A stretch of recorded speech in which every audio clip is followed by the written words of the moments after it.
তামিলনাড়ুতে ফেঙ্গলের ল্যান্ডফল, ঘূর্ণিঝড় পশ্চিমবঙ্গের আবহাওয়ায় কতটা প্রভাব ফেলবে, শীতের দেখা কি মিলবে, কি বলছে আবহাওয়া দপ্তর, জানতে ভিডিওটি শেষ পর্যন্ত অবশ্যই দেখুন। গভীর নিম্নচাপ দানা বেঁধেছে বঙ্গোপসাগরে। ঘূর্ণিঝড় ফেঙ্গল আছড়ে পড়তে চলেছে তামিলনাড়ু এবং পুদুচেরির উপকূলে। আগামী 48 ঘন্টার মধ্যে শক্তি বাড়িয়ে ল্যান্ডফল হবে ঘূর্ণিঝড়ের। ভারতের আবহাওয়া দফতরের তরফে প্রবল বৃষ্টিপাতের পূর্বাভাস দেওয়া হয়েছে। শক্তিশালী ঘূর্ণিঝড়ের প্রভাবে তামিলনাড়ু উপকূলীয় অঞ্চল, পুদুচেরি এবং অন্ধ্রপ্রদেশে বন্যার সম্ভাবনাও রয়েছে। এর ফলে শুক্রবার এবং শনিবার তামিলনাড়ুর সমস্ত স্কুল কলেজ বন্ধ রাখার নির্দেশ দেওয়া হয়েছে। ঘূর্ণিঝড়ের ফলে প্রবল বৃষ্টির কারণে আগামী 3 দিন পুদুচেরি এবং কারাইকালের সমস্ত বেসরকারি এবং সরকারি স্কুল ও কলেজ বন্ধ থাকবে। হাওয়া অফিস তামিলনাড়ুতে বৃষ্টিপাতের পূর্বাভাস দিয়ে কমলা সতর্কতা জারি করেছে। তবে শনিবার ও রবিবার ঘূর্ণিঝড়ের দাপট অনেক বেশি বাড়বে।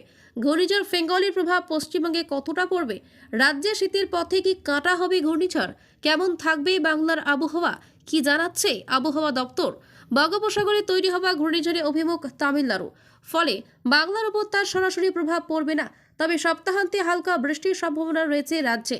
উত্তর 24 পরগনা, দক্ষিণ 24 পরগনা এবং পূর্ব মেদিনীপুরে ঘূর্ণিঝড় ফেঙ্গলের কারণে হালকা বৃষ্টিপাত হতে পারে।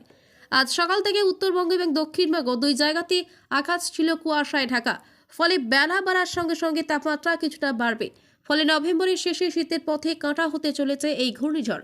ঘূর্ণিঝড় ফেঙ্গলের ফলে মৎস্যজীবীদেরও সতর্ক করা হয়েছে। দক্ষিণ পূর্ব বঙ্গোপসাগর এবং দক্ষিণ পশ্চিম বঙ্গোপসাগর এলাকাতে মাছ ধরতে যেতে নিষেধ করা হয়েছে মৎস্যজীবীদের। এছাড়াও শ্রীলঙ্কা এবং তামিলনাড়ু উপকূল অঞ্চলেও মৎস্যজীবীদের মাছ ধরতে যেতে নিষেধ করা হয়েছে।